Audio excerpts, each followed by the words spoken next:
دو سرآغازی مبارک. آتن دوران باستان دولت شهری در حال رشد و شکوفایی بود و سرشار از آثار معماری شگفت‌انگیز، هنر و افکار درخشان.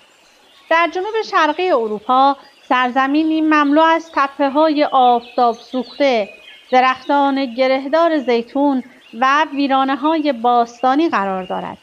این سرزمین را از سه طرف دریاهای درخشانی احاطه کردند که در آنها هزاران جزیره مانند نقطه‌هایی قرار گرفته‌اند.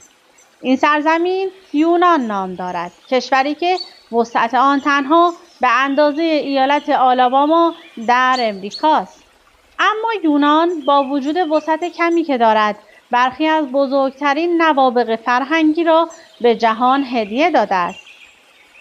یونانیان باستان به یک علت مهم از شهرتی خاص برخوردارند. آنان سنت مطالعه و پژوهش درباره چیستی واقعیت و حقایقی را که زیربنای کل معرفتند به جهان غرب تقدیم کردند.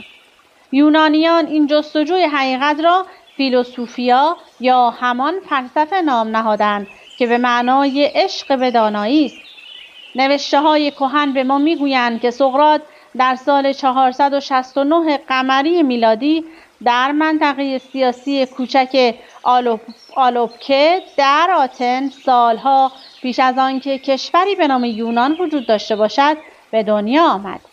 جمعیت آتن در زمان تولد سقراط حدود 500,000 نفر بود. نام ناحیه‌ای که آتن آنجا قرار داشت و هنوز هم قرار دارد آتیکاست. آتیکا منطقه تپه ماهوری در شرق یونان است. سوفرونیسکوس پدر سقراط سنگ تراش بود. بعضی نوشته‌های تاریخی اشاره دارند به اینکه سقراط هم پیشه پدرش را آموخت.